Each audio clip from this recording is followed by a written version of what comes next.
Lihim na impormasyon ng pamilyang Dongfang. Kung walang mangyayaring hindi inaasahan sa hinaharap, tiyak na magiging isang revered god-level expert siya, si Lin Moyo. Maaaring mas malakas pa kaysa sa kanya, Xia Beijian. Para sa isang henyong tulad nito, alam ni Xia Beijian na dapat siyang makipag-ugnayan ng mabuti hanggat maaari, hindi dapat magkaroon ng sama ng loob. Ngayong nakikitang masayang nag-uusap sina Xia Zhu at Lin Moyo, labis ding natuwa si Xia Beijian. May banayad na halimuyak sa hangin.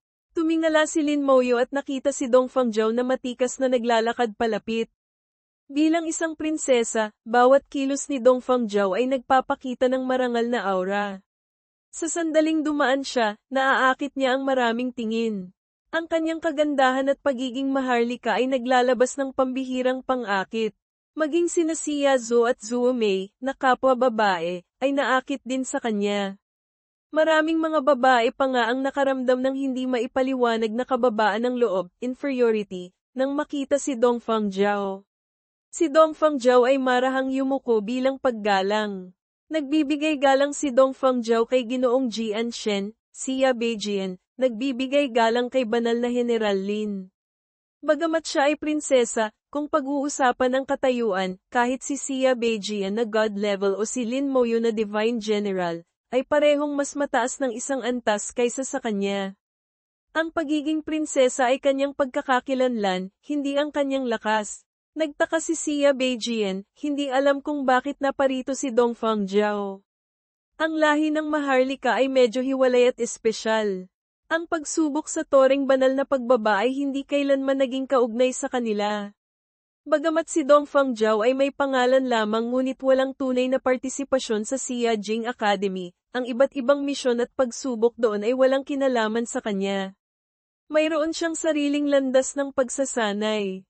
Paminsan-minsan lamang siyang humihiram sa bulwagan ng piitan, Tianfoban, para gamitin.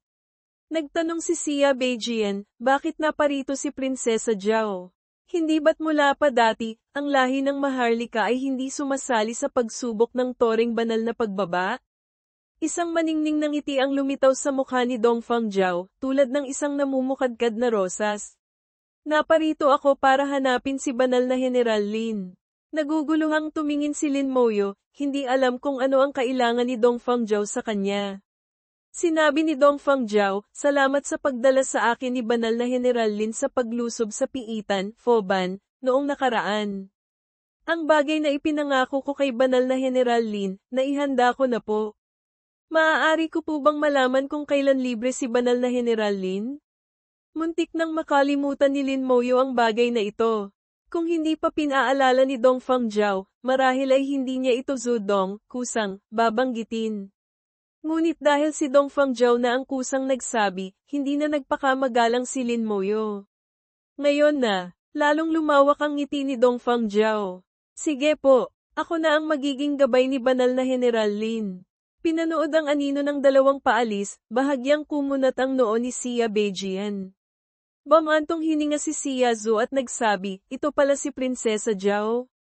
Napakaganda. Kung ikukumpara sa kanya, isa lang akong pangit na sisiw.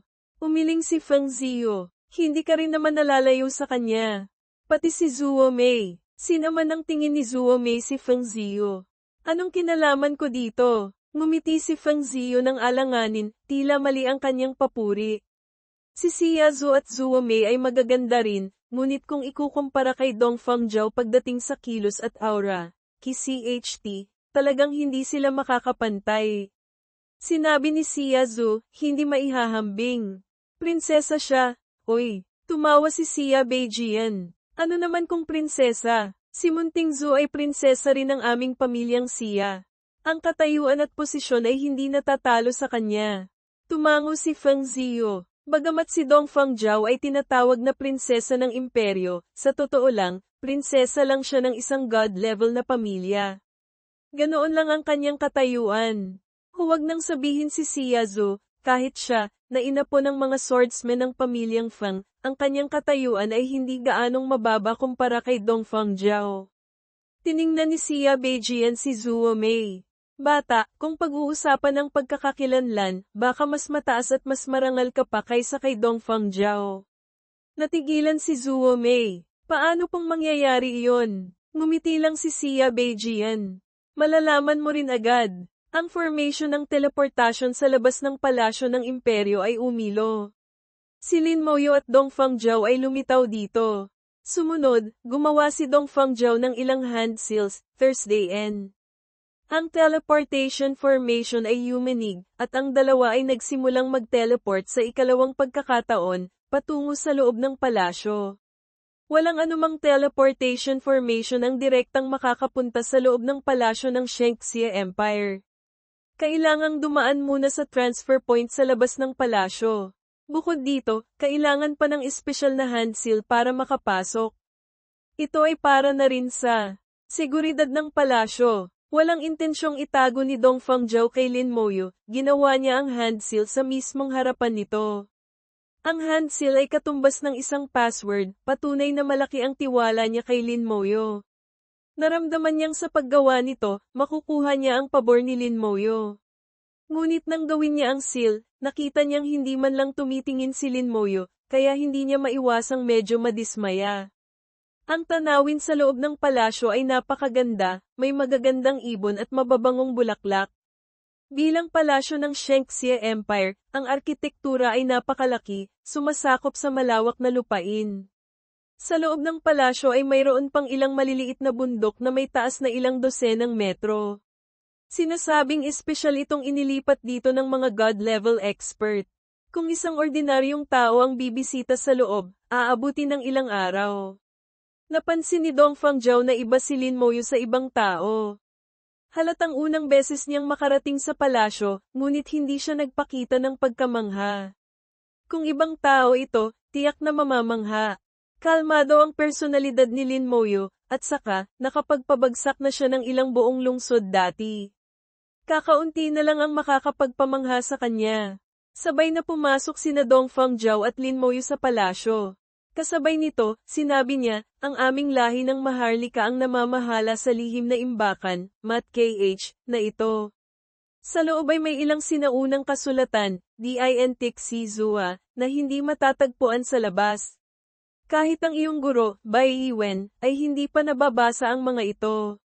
Kailangan mong aipangako sa akin na hindi mo ikakalat ang mga nilalaman na makikita mo ngayon, kahit sa iyong guro. Nag-isip sandali si Lin Moyo. Sige, naniwala si Dongfang Zhao sa salita ni Lin Moyo.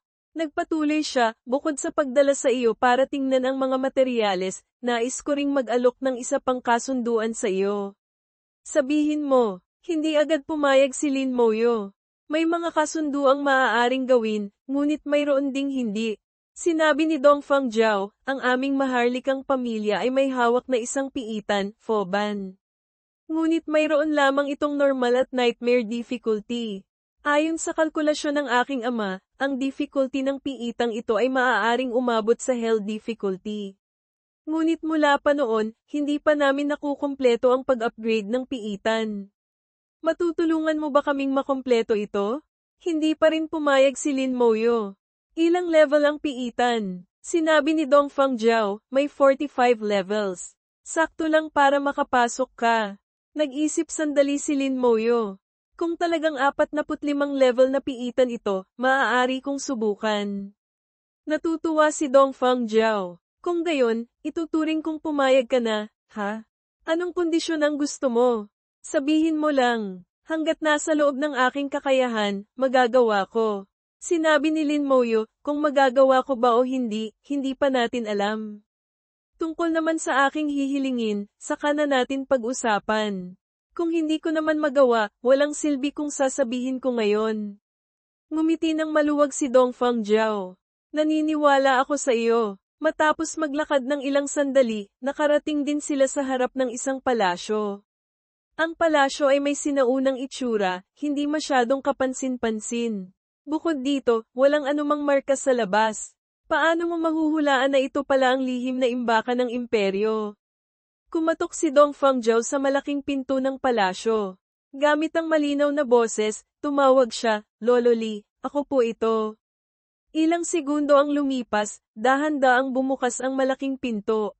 Pagkatapos, isang kakaibang aura ang lumabas.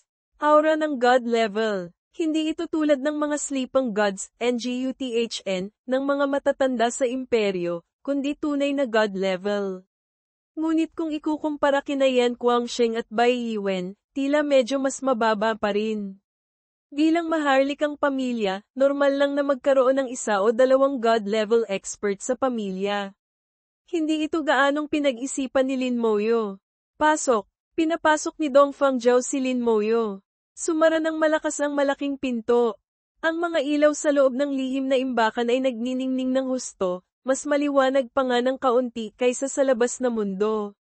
Isa pala itong lihim na kaharian, Bikan. Natuklasan ni Lin Moyo na nakapasok siya sa isang lihim na kaharian na may napakalawak na espasyo. Ang malaking tarangkahan ng palasyo ay isa lamang pasukan patungo dito, matapos itong eye the skies. Sa loob ng lihim na kaharian, maraming malalaking kahoy na kabaynet ang nakakalat. Sa unang tingin, mukhang magulo, walang sinusunod na pattern. Ngunit kung titingnang mabuti, matutuklasan na ang pagkakalagay ng mga kabaynet na ito ay napakametikuloso. Ang spirit attribute ni Lin Moyo ay lumampas na sa 100,000, malayong nauna sa mga propesyonal na kapareho niya ng antas. Ang malakas na spirit attribute ay nagbigay kay Lin Moyo ng napakatatalas na pandama. Idagdag pa na sa pagsubok sa toring banal na pagbaba, nakalaban din niya ang isang formation master mula sa militar, kaya mayroon na siyang tiyak na pag-unawa sa mga formation. Mabilis niyang naramdaman na ang mga kahoy na kabaynet na. Ito ay nakalagay pala sa mga node point ng isang formation. Ang kalangitan at lupa sa loob ng lihim na kaharian ay bumubuo ng isang malaki at nakakatakot na formation. Kung basta-basta kang papasok ng walang pahintulot, malamang ay direktang tatanggap ka ng atake mula sa formation. Nakatago sa isang lihim na kaharian, pinagsama sa isang makapangyarihang formation, at binabantayan pa ng isang God-level expert. Ang lihim na imbakan na ito ay masasabing lubos na matibay. Ang ganitong kahigpit na proteksyon ay lalong nagpataka kay Lin Moyo. Posible bang sa Shangxia Empire ay may mga taong maglalakas loob na pumunta rito para magpakamatay? Kung ang mga demonyo ng kalaliman ang sumalakay hanggang dito, malamang ay nalipol na ang lahi ng tao. Ano pa ang silbi ng lihim na imbakan na ito? At hindi rin tiyak kung interesado ang mga demonyo ng kalaliman sa mga bagay ng lahi ng tao. Pansamantala, hindi ito maintindihan ni Lin Moyo. Sumunod ka sa akin. May formation dito kaya huwag kang maliligaw, narinig ang boses ni Dong Fangjiao. Sinundan ni Lin Moyo ang mga yapak ni Dong Fangjiao papasok sa lihim na kaharian. Mabilis na nagbago ang tanawin sa harap nila. Umalis sila sa sakop ng formation. Ang halimuyak ng tsaa ay umabot sa kanyang ilong. Sa unahan ay may nakahandang lamesa para sa tsaa. Isang matandang lalaki ang nakahiga sa isang upuan sa harap ng lamesa, mukhang napaka-relax. Ang kanyang kilos at galaw ay medyo katulad ni Meng Anwen, ngunit naramdaman ni Lin Moyo na mas natural si Meng Anwen. Mabilis na lumapit si Dong Fangjiao, nagsali ng isang tasa ng mainit na tsaa para sa matanda. Lolo Li, naikwento ko na po sa inyo si Lin Moyo noon, natatandaan niyo pa po ba?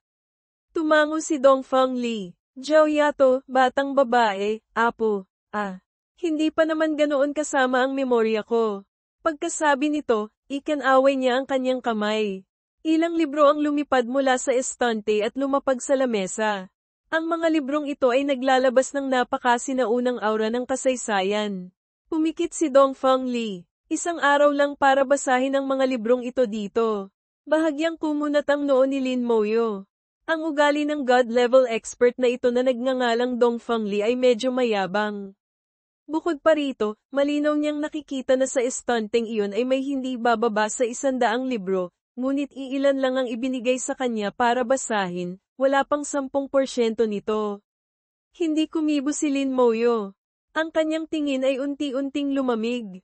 Kung ganito lang din naman, parang okay lang kahit hindi nabasahin. Mabilis na napansin ito ni Dong Fangjiao. Agad siyang bumulong ng ilang salita sa tainga ni Dong Fang Li. Biglang iminulat ni Dong Fang Li ang kanyang mga mata, tiningnan si Lin Moyo. Nang makita niya ang sagisag ng banal na general sa balikat ni Lin Moyo, ang kanyang tingin at ugali ay agad na nagbago ng 180 degrees. Ang dating mayabang na ugali ay naglaho, sa halip ay ngumiti pa, at may bahid pa ng pagkagulat. Ha, si banal na General Lin pala. Sa iba't ibang tao, dapat iba ang ugali. Ang katayuan ni Lin Moyo bilang banal na general ay kapantay niya. Natural na hindi siya nang ahas na maging pabaya. Nagtanong si Lin Moyo, ito lang po ba ang maaari kong basahin? Tumawa si Dongfang Li. Haha, sa katayuan ni banal na General Lin, syempre hindi lang ito ang mababasa. Pagkasabi nito, muli niyang ikanaway ang kamay. Ang buong estante ng libro ay lumipad at matatag na huminto sa harap ni Lin Moyo. Banal na General Lin, uminom ka muna ng tsaa at dahan-daang magbasa. Kahit gaano katagal mo gustong magbasa, pwede. Hindi na masama, walang intensyong makipagtalo si Lin Moyo sa iba. Kailangang bigyan ng mukha ang God-level expert. Salamat po, Senior. Ngumiti si Lin Moyo, direktang kumuha ng libro at nagsimulang magbasa, binaliwala kung ano pa ang sinabi ni Dongfang Jiao. Hanggat naabot niya ang kanyang layunin, sapat na iyon. Ang ibang bagay ay hindi mahalaga. Sinabi ni Dongfang Jiao noon na ang mga sinaunang libro sa lihim na imbakan ng kanilang imperyo ay hindi matatagpuan sa labas, bunga ito ng maraming taon ng pangungulekta ng lahi ng Maharlika. Naniniwala rin si Lin Moyo na ang kanilang nakolekta ay tiyak na hindi lamang ang kaunting nasa harapan niya ngayon. Marahil, ito lang ang bilang na maaaring ipakita sa iba. Sa mga libro ay nakasulat ang mga sikreto, ilang bagay na ayaw ipaalam sa iba na nangyari maraming taon na ang nakalipas. Kasama rito ang tungkol kay Jiang Taishu, at pati na rin ang tungkol kay Divine Mage Xian. Ang mga impormasyong ito ay talagang hindi matatagpuan sa labas. Mas lalong naintindihan ni Lin Moyo ang mundong ito. Nalaman niyang alam pala ng maharlikang pamilya na buhay pa si Jiang Taishu, at alam din nilang ang lihim na kaharian ni Jiang Taishu ay nasa loob mismo ng bulwagan ng piitan sa Xia Jing Academy. Hindi dahil pinili ni Jiang Taishu ang bulwagan ng piitan, kundi dahil iyon lamang ang maaari niyang piliin. Sa kasalukuyan, tanging ang patuloy na elemental energy sa bulwagan ng piitan ang makakapagpanatili sa kanyang lihim na kaharian magpakailanman. Sa matinding digmaan noon, si Divine Mage Xian ay tuluyang naglaho. Pagkatapos noon, lumitaw ang piitan ng Battlefield No. 3.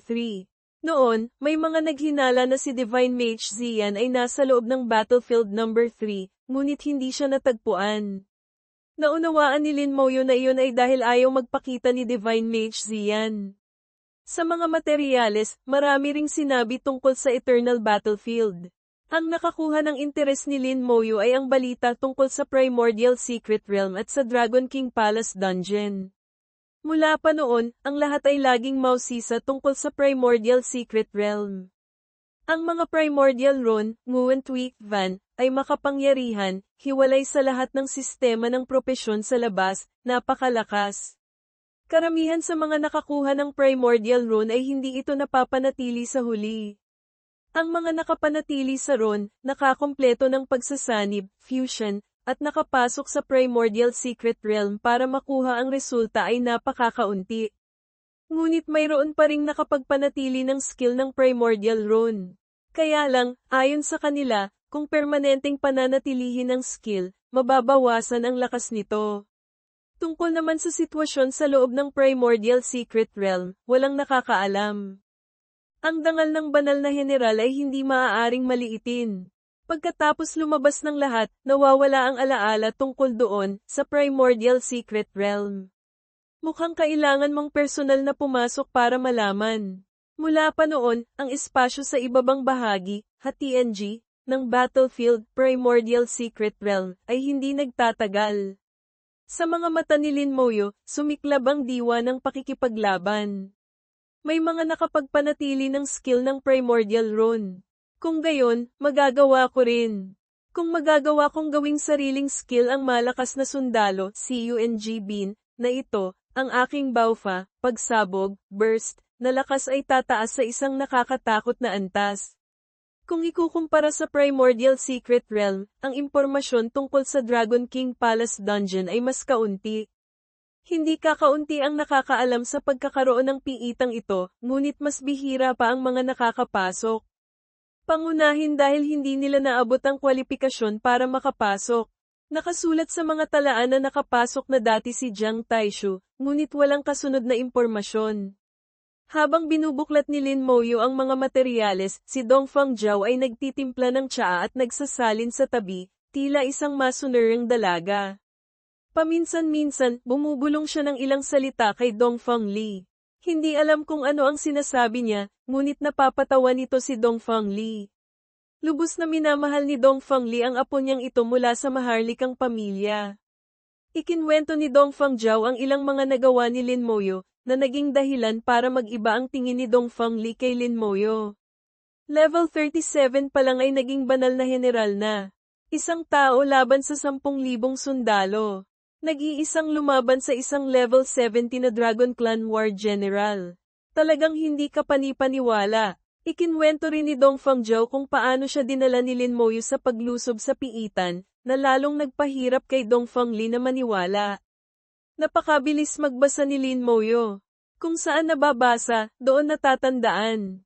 Sa loob lamang ng halos kalahating araw, natapos na niyang basahin ang ilang pangkat ng sinaunang libro sa estante. Nadagdagan ang kanyang kaalaman sa maraming misteryo, lalong yumaman ang kanyang karanasan. May kumikislap na liwanag sa kanyang mga mata. Naramdaman ni Lin Moyo na mas naunawaan niya ng ilang bahagi ang mundong ito. Nakatulong pa nga ito sa kanyang sariling propesyon. Masayang nagtanong si Dongfang Zhao, "Kumusta? May nakuha ka ba?" Tumango si Lin Moyo. "Hindi naman masama. Totoong may ilang impormasyon dito na wala sa labas. Sayang lang." Nagtaka si Dongfang Zhao. "Sayang ang ano?" "Sayang, hindi ko nahanap ang gusto ko," mahinang sabi ni Lin Moyo, pagkatapos ay ibinalik ang libro sa estante. Sinabi ni Dongfang Li, "Banal na General Lin, ano ang nais mong malaman? Baka matulungan ka ng matandang ito."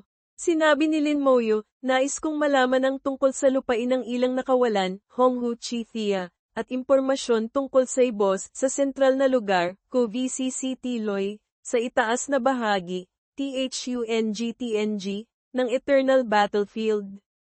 Biglang nanlaki ang mga mata ni Dongfang Li. Ang kanyang tingin ay parang matalas na espada na tumutok kay Lin Moyo. Ang God-level aura sa kanyang katawan ay sumiklab. Ngunit ang God-level aura ay hindi kayang supalan si Lin Moyo. Kalmado ang tingin ni Lin Moyo na sinalubong ang tingin ni Dongfang Li. Hindi po kaya alam ni Senior? Nahulaan niyang marahil ay may mas marami pang lihim na impormasyon ang maharlikang pamilya. Kanina, sa pamamagitan ng mga libro, nalaman niyang mula nang itatag ang Shangxia Empire, ito ay palaging hawak ng pamilyang Dongfang. Hanggang ngayon, ilang libong taon na ang kasaysayan nito. Sa ganitong katagal na kasaysayan, ang mga nakatagong yaman at impormasyon, no I think, inner details, ng pamilyang Dongfang ay tiyak na napakalalim. Bilang isang God-level expert mula sa maharlikang pamilya, tiyak na maraming alam si Dongfang Li. Ang reaksyon ni Dongfang Li ay halos nagpatunay sa hula ni Lin Moyo. Huminga ng malalim si Dongfang Li, bahagyang ikan-away ang kamay. Ang estante ng libro ay bumalik sa dati nitong lugar. Sumunod, isa pang libro ang lumipad mula sa formation. Ang impormasyong gusto mo ay nandito.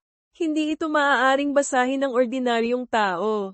Kahit si Zhao Zhao ay walang karapatang basahin ito. Tumango si Lin Moyo. "Naiintindihan ko po. Tatandaan ko po ang pabor na ito."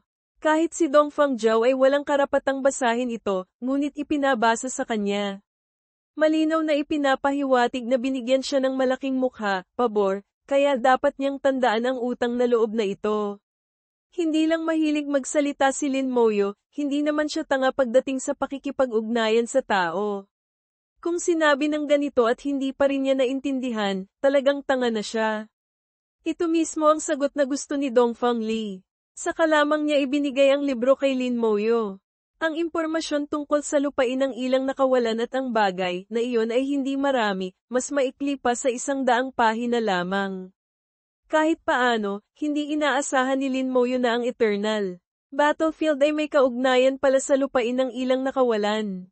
Bukod dito, mula pa noong simula ng pagkakatatag ng Shangxia Empire, ang bagay na iyon ay naroroon na sa sentral na lugar ng Eternal Battlefield.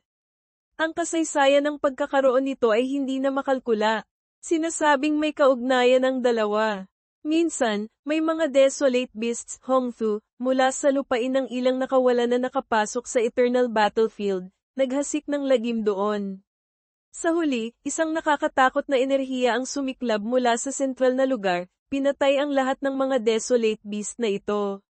Dahil dito, nalaman ni Lin Moyo na ang mga desolate beast na iyon ay hindi pala imposibleng patayin. Kailangan lang tingnan kung sapat ba ang lakas. Matapos basahin, huminga ng malalim si Lin Moyo. Tila may nakuha siya, ngunit tila wala rin. Tutal, nagkaroon na siya ng utang na loob na ito. Kung may pagkakataon sa hinaharap, babayaran na lang niya ito. Ang lahi ng Maharlika ay may hawak na hindi kakaunting piitan. Ang laki ay hindi kasing lawak ng bulwagan ng piitan sa Xia Jing Academy, ngunit ang kalidad ng mga piitan ay hindi masama. Sapat na ito para sanayin ang mga susunod na henerasyon. Dinala ni Dongfang Zhao si Lin Moyo sa harap ng piitan na kailangang i-upgrade. Ito ang piitan. Sa ibabaw ng vortex ng piitan ay may kumikislap na liwanag. Matapos suriin ni Lin Moyo, nagpakita siya ng kakaibang ekspresyon. Hindi niya inaasahan na ito pala ay isa sa 5 dakilang elemental dungeons, ang Electro Element Dungeon, Foban Nguyen Tidin. Dati, sa 5 dakilang elemental dungeons, 3 na ang hawak ni Lin Moyo. Tanging ang light at electro lamang ang hindi mahanap. Nagkataong napunta si Lin Moyo sa Abyss World at nakapasok sa Light Element Dungeon. Tanging ang Electro Element Dungeon na lamang ang hindi alam kung nasaan. Hindi niya inaasahan na makukuha niya ito nang walang kahirap-hirap. Ang Electro Element Dungeon ay nasa mismong harapan niya. Hindi ko inaasahan na ang Electro Element Dungeon ay nasa kamay ninyo pala, malamig na ngumiti si Lin Moyo. Sinabi ni Dongfang Zhao, ilang dekada na ang nakalipas, isang senior sa pamilya ang nagkataong nakatagpo nito kaya dinala niya ito pabalik. Ang 5 dakilang elemental dungeons ay may espesyal na alamat. Pinatunayan ng katotohanan na ang alamat ay hindi walang basehang chismis. Nagtanong si Dongfang Zhao, banal na General Lin, maaari mo bang i-upgrade ito? Ang mga requirements sa pag-upgrade ng bawat piitan ay hindi magkakatulad. Maaari ko lang subukan, hindi pa rin direktang pumapayag si Lin Moyo. Sinabi ni Dongfang Zhao, syempre. Nakuha namin ang piitan na ito ilang dekada na, at sinalakay na namin ito ng ilang libong beses. Ito ang impormasyon tungkol sa piitan, tingnan mo muna. Kinuha ang impormasyon na ibinigay ni Dongfang Zhao, mabilis itong binasa ni Lin Moyo. Nalaman niya ang partikular na proseso ng pagsalakay sa piitan. Halos nasira na ng lahi ng Maharlika ang piitang ito, bawat detalye ay pinag-aralang mabuti. Ngunit wala pa ring paraan para makumpleto ang pag-upgrade nito. Sinubukan na nila ang lahat ng paraan, ngunit ang resulta ay pawang walang silbi. Sa pagkakataong ito, dahil nakita ni Dongfang Zhao na madaling na-upgrade ni Lin Moyo ang Water Element Dungeon sa bulwagan ng piitan, at narinig pa niyang ang Fire at Wind Element Dungeons ay na-upgrade din ni Lin Moyo, kaya naisip niyang imbitahan si Lin Moyo para sumubok. Matapos basahin ni Lin Moyo ang impormasyon, marahil ay may hula na siya. Nagpatuloy si Dongfang Zhao, anong kondisyon ang gusto mo? Sabihin mo lang, hanggat kaya kong gawin, tiyak na papayag ako. Sumagot si Lin Moyo, simple lang ang hiling ko. Kung makumpleto ang pag-upgrade ng piitan, gusto kong salakayin ang piitan ng ilang beses. Bago ako matapos sa pagsalakay, hindi pwedeng pumasok ang ibang tao sa piitang ito. Talagang hindi naman ito labis na kahilingan. Medyo kakaiba lang. Ang pagsalakay sa piitan ay malinaw na hindi nakakaistorbo sa isa't isa. Bakit kailangang gawin ito ni Lin Moyo? Gayunpaman, hindi na nagtanong pa si Dongfang Zhao. Ang kahilingang ito ay lubos na katanggap-tanggap. Handa na sana siyang pumayag nang biglang may sumigaw mula sa likuran. Hindi ako papayag. Ang piitan ay pag-aari ng ating Maharlikang pamilya. Kailan pa nagkaroon ng karapatan ng isang tagalabas na magdesisyon dito? Nagbago ang ekspresyon ni Dongfang Zhao. Nakita niya ang isang binatang may magandang itsura na naglalakad palapit. Ang edad nito ay mukhang mas matanda ng 10 taon kay Dongfang Zhao. Ang kanyang kasuotan ay marangya, ang kanyang kilos ay pambihira. Bagamat hindi makita ni Lin Moyo ang tunay na antas nito, mahuhulaan niyang ito ay lampas sa level 45. Mas matanda ng 10 taon kay Dongfang Zhao, ngunit nasa level 40 dagdag lang. Ang taong ito ay malayong mas mababa kay Dongfang Zhao. Hindi lang sa talento, kundi lalo na sa paraan ng pakikipag-usap, mas lalong mababa. Bahagyang kumunat ang noo ni Dongfang Zhao at agad na sinabi, ito. Ang aking pangalawang kapatid, si Dongfang Shan. Naintindihan ni Lin Moyo ang pagkakakilanlan ng kaharap, isang miyembro ng maharlikang pamilya, isang prinsipe. Lumapit si Dongfang Shan, hindi man lang tiningnan si Lin Moyo. Saan galing ang pasang ito, Xiao Meo? Nangangahas magsalita ng kung ano-ano dito. Ang piitan ng ating maharlikang pamilya, kailan pa pinamahalaan ng ganitong klasing tao? Zhao Zhao, kailan ka pa nakipagkaibigan sa ganitong walang kwentang tao? Agad na nagbago ang mukha ni Dongfang Zhao. Ang mga salitang ito ay nakainsulto na kay Lin Moyo. Sa mga mata ni Lin Moyo, kumislap ang isang mapanganib na aura. May tumawag na naman sa kanya na pusa o aso. Ang banal na general na hindi mahahamak ay hindi maaaring insultuhan. Sa kanyang mental world, ang Divine Core Domain ay dahan-daang umikot. Isang hibla ng killing intent ang lumabas. Killing intent, matalas ang pakiramdam ni Dongfang Zhao, sa isang iglap ay napansin niya ang kakaiba. Sa harap ng kanyang mga mata, sumiklab ang apoy. Sa palad ni Lin Moyo, lumitaw ang isang bowl ang apoy, Soul Flame. Isang napakadelikadong aura ang agad na kumalat. Huwag, sumigaw si Dongfang Zhao, ngunit huli na ang lahat. Isang bowl ang apoy ang bumagsak. Si Dongfang Shan ay agad na natakot at sumigaw ng malakas. Gamulong siya sa lupa, yakap ang sarili, walang tigil sa pagsigaw sa sakit. Hindi ginamit ni Lin Moyo ang buong lakas. Gumamit lamang siya ng kaunting spirit power para kontrolin ang pinsala ng Soul Flame. Kung hindi, agad niya itong mapapatay. Hindi ito biro. Dati, hindi niya makontrol ang lakas ng skill, ngunit matapos maranasan ang pagsubok sa toring banal na pagbaba, ngayon, kaya nang kontrolin ni Lin Moyo ang skill na ito ayon sa gusto niya.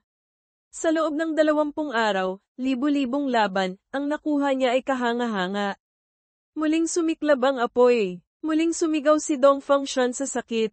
Ang pinsala ay hindi malaki, ngunit tiyak na napakasakit. Gustong humingi ng tawad ni Dongfang Zhao, ngunit nang masalubong niya ang tingin ni Lin Moyo, hindi niya mapigil ang manginig. Ang tingin ni Lin Moyo ay kasing lamig at kalmado pa rin tulad ng dati. Kaya lang, ang ganitong klaseng kalmado ay hindi normal, walang bahid ng anumang emosyon. Gamit ang kanyang mga mata, sinabi ni Lin Moyo kay Dongfang Zhao, tumahimik ka. Huwag kang magsalita, makapal na killing intent. Muling sumiklab ang apoy sa kanyang palad. Si Dongfang Shan ay patuloy pa ring sumisigaw sa sakit. Kinokontrol ni Lin Moyo ang skill. Hindi niya ito papatayin, hindi rin niya ito hahayaang mawalan ng malay. Simple lang, gusto niya itong pahirapan.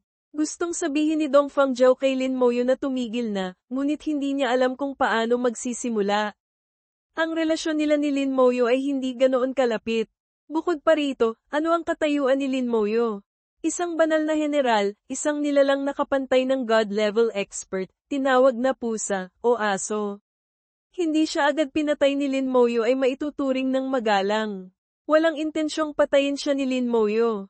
Nag-isip si Dongfang Zhao, at nagpa siya na lang na huwag makialam. Sino ba kasing nagsabi sa kanya na magsalita ng kung ano-ano? Karapat-dapat lang siyang magdusa ng kaunti. Ang mga sigaw sa sakit ay umalingaw-ngaw sa loob ng palasyo, at sa wakas ay nakaagaw ng pansin ng iba. Isang grupo ng mga gwardya ng palasyo ang agad na tumakbo palapit. Nang makita nila ang taong nakahandusay sa lupa, agad na nagbago ang kanilang mga mukha. Ang knight na namumuno ay agad na hinugot ang kanyang sandata at sumugod kay Lin Moyo. Tigil, sigaw ni Dongfang Zhao, ngunit huli na siya. Bahagyang itinuro ni Lin Moyo ang kanyang daliri paarap. Skill, Bone Spears. Bawat isa ay may dalang nakakatakot na lakas na tumatagos, penetrating power, humahaginit na sumugod. Ang kanyang spirit attribute ay tumaas ng 4 na beses kumpara noong level 39 siya. Ang skill na Bone Spears ay tumaas lamang ng isang level, ngunit ang lakas nito ay tumaas ng hindi bababa sa 3 beses. Sa lupa, sumilaw ang liwanag, nakakasilaw. Nagbago ang mukha ng sumusugod na knight. Agad niyang naramdaman ang banta sa kanyang buhay. Hindi lang siya ang mamamatay, kundi pati ang mga kasama niya sa likuran ay maaaring mamatay din. Wide Area Defense Skill. Likas na inactivate ng knight ang defense skill. Hindi niya maintindihan, malinaw na nasa level 50 dagdag na siya, bakit kaharap ang isang kalaban na nasa level 40 dagdag lang ay ganito ang nararamdaman niya? Ang suporta mula sa likuran ay mabilis na nagbigay ng buff sa kanya, pinapataas ang lakas ng kanyang skill. Ang mga Bone Spear ay tumama sa protective barrier, naging dahilan para ito'y paulit-ulit na ma-deform, na parang malapit ng mabasag. Nagngalit ang ngipin ng knight, nagtiis. Sa wakas, nakayanan niya ito. Hindi pa siya nakakahinga ng maluwag ng sumilaw na naman ang liwanag sa harap niya. Isa na namang kumpol ng Bone Spear ang lumipad palapit. Bakit ang laki? Nagbago ang kanyang mukha, kaya lang niyang ipaglaban ang kanyang buhay para depensahan ito. Isang beses lang umatake si Lin Moyo, ngunit sa isang segundo, direkta niyang na-activate ang 3 bugso ng Bone Spears. 3 beses sa isang segundo. Sa kasalukuyan, ang kanyang casting speed ay nasa sukdulan na. Nasangga lamang ng knight ang unang bugso ng Bone Spears. Paano man niya gawin, hindi niya masalo ang ikalawang bugso. Basag ang depensa. Itinaas niya ang kanyang kalasag sa harap, buong katawan ay nagliwanag.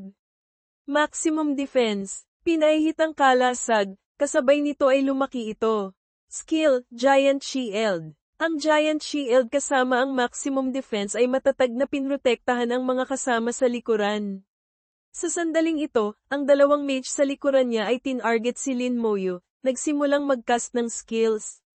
Ngumisi si Lin Moyo. Ang kanyang dalawang kamay ay sabay na nagpakawala ng dalawang apoy. Skill, Soul Flame. Dalawang sigaw sa sakit ang umalingaw-ngaw. Ang dalawang mage ay hindi pa man nakakapag-cast ng skill ay direkta ng naantala. Ang dalawang ataking ito ay halatang mas mabigat kaysa sa mga nauna. Ang dalawang mage ay bumagsak sa lupa, walang malay. Lumakad si Lin Moyo ng 2 hakbang, sumugod sa harap ng knight. Itinurong niya ang kalasag. Skill, Bone Spears. Bang, bang, bang. Isang segundo, 3 bagsak. Isa na namang 3 bugso ng Bone Spears. Kaya lang, sa pagkakataong ito, lahat ng Bone Spears ay nakatuon ang pagsabog sa iisang punto. Agad na nasira ang Maximum Defense. Tumilapon ang knight kasabay ng isang sigaw sa sakit. Bumagsak sa lupa, walang malay.